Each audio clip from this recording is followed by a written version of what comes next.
Hello, kiddos. I'm going to be reading for you today a book called Your Toast by Nancy Lowen and illustrated by Donald Wu. Woo! This is my buddy. His name, we don't have a name for him. You guys are going to help me give him a name.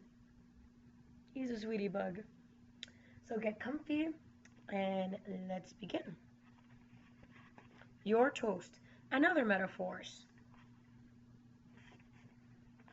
What is a metaphor? A metaphor can be crystal clear or at the end of its rope. It can be a pig, a peach, or a can of worms. A metaphor is a figure of speech that compares two things. These things are different, but they're also alike in at least one way. A metaphor shows what the two things have in common. Don't be a chicken and turn the page and start learning about metaphors.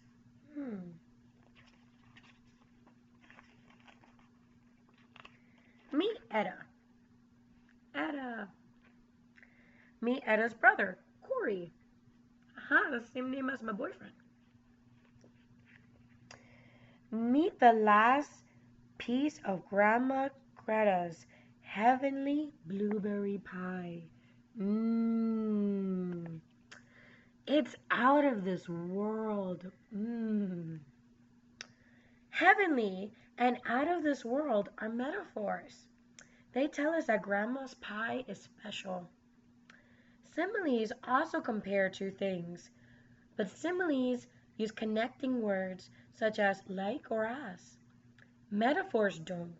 With metaphors, one thing is another. As fat as ping pong balls is a simile. It uses the words as to compare the blueberry to ping pong balls. The blueberries are as fat as ping pong balls.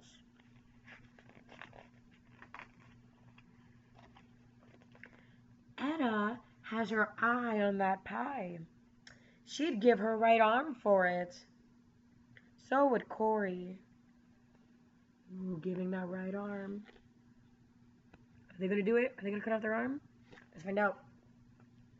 No. A lot of metaphors are idioms. Idioms don't make sense when we look at the actual meaning of the words. Etta's eye isn't really on the pie. She's just watching it closely. And neither Netta nor Corey want to cut off their arm.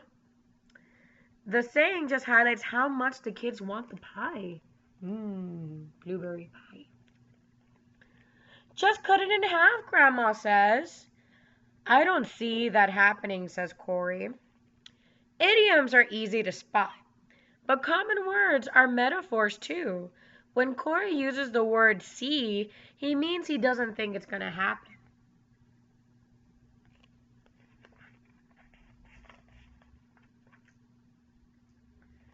If you won't share it, you'll have to win it, Grandma says.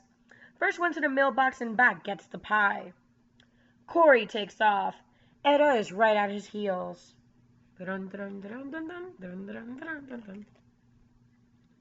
But Corey wins by a nose. Metaphors make writing more colorful. Etta isn't really at Corey's heels, just very close. Corey barely wins the race, but does he win by the length of a nose? Probably not. Wins by a nose is a horse racing phrase that's been used since about 1900. A horse's nose is the first part of its body to cross the finish line.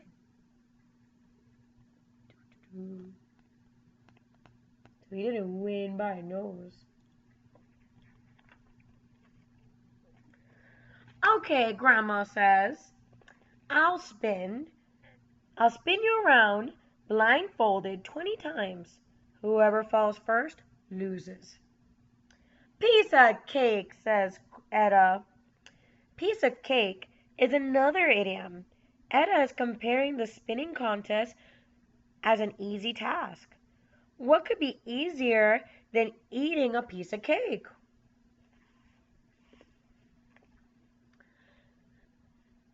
But Corey wins that one too. Oh no. I don't think Eda's very happy here. The saying piece of cake was first used by the Royal Air Force, United Kingdom, in the 1930s. It describes an easy flight.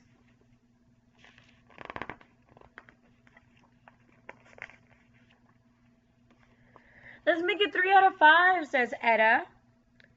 Fine with me, Corey says. You're toast, and you know it. When Corey tells Eda, you're toast, what he's saying is she doesn't have a chance of winning. She'll be scorched and served up to eat. Metaphors like this one are slang. Slang is language we use when we're talking to people in informal situations. So she's not really toast, although it'd be funny to think about her as toast.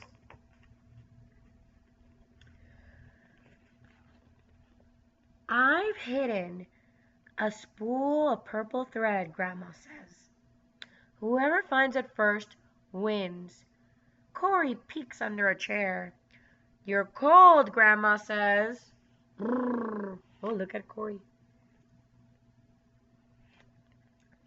Eda looks behind some plants. You're warm, Grandma says. And getting warmer. You're burning up.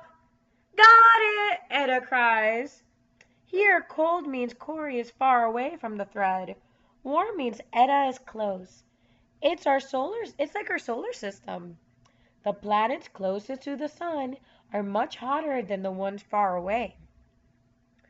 Temperature words are used in a lot of metaphors. Here are a few examples. Hot temperature, cold trail, icy stare, cold showers, chill out, boil over, frozen with fear. You know what you should do if you're frozen with fear? Let it go! Let it go! Okay, bad joke. I go away. I stop.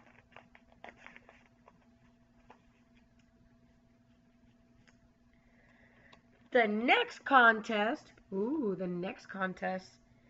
is a game of horse. Both kids make some shots and miss some. My, this is a nail biter, Grandma exclaimed. Eda's final shot swishes through the net. Corey's shot bounces off the rim. I win, Eda shouts. I'm on a roll now. Ooh, she's good at basketball.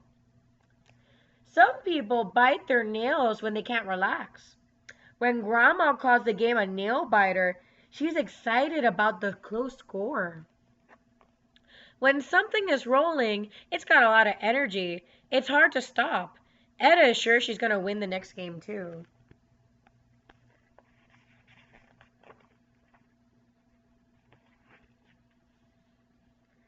The last contest is a word game. Grandma says, see how many words you can make using the letters in blueberry pie. Corey and Eda buckle down. When Grandma says, time's up, Corey has 5 words, but Eda has 7. I win, Eda cried. The pie is mine.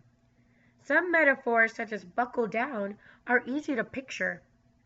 Corey and Eda are focused on the game. It's like they're buckled into their seats. Time's up is harder to see. When you think about it, what does up have to do with time? The phrase time is up has been in use for at least 600 years. It's older than Miss Aponte. Not a lot, but a little. Oh no, Dad! Eda wails. Her face clouds over. Oh no, what did Dad do? Oh no! Oh no, what is he doing? Metaphors can be a quick way of getting an idea of cross. We know Eda had been very happy, a feeling we connect with a sunny day. Then she sees that the pie is gone. She's not very happy anymore. The clouds have moved in front of the sun. So he ate all the pie. That reminds me of my dad. Oh, well, says Grandma. We'll just have to make another pie together. Sweet, says Corey and Etta. Many metaphors we use words that connect to our senses. We enjoy things that taste sweet. Corey and Etta will enjoy making a pie and eating it too. Ha. So now I have an activity for you. On your metaphor page, you're going to be drawing pictures based on the metaphors that I give you. Because metaphors I give you are really silly. So their pictures should be really silly too. So you don't have to draw all of them, but the one that you think is most interesting, you're going to draw. He was all ears. That means he listened carefully. She had a heart of gold. That means she was a good, kind person. He wore rose-colored lenses. That means that he saw things in a positive way. She had a green thumb. That means that she was good at growing plants. She kept her fingers crossed. She was hoping something good would happen. He bit his tongue. That means he didn't want to say anything. She was caught red-handed. That means she was caught doing something wrong. He had something up his sleeve. That means he had an idea or a secret for his plan. She had ants in her pants. That means she couldn't sit still, like some of you. He burned his hand in the sand. He buried his hand in the sand. Oops. Oops. He buried his head. He buried his head in the sand. He refused to do something about a problem. Now, when you're finished with your drawings, you're going to show to your classmates, and you're going to see if your classmates can guess which metaphor you did. Ready, set, go. Bye-bye. You're toast.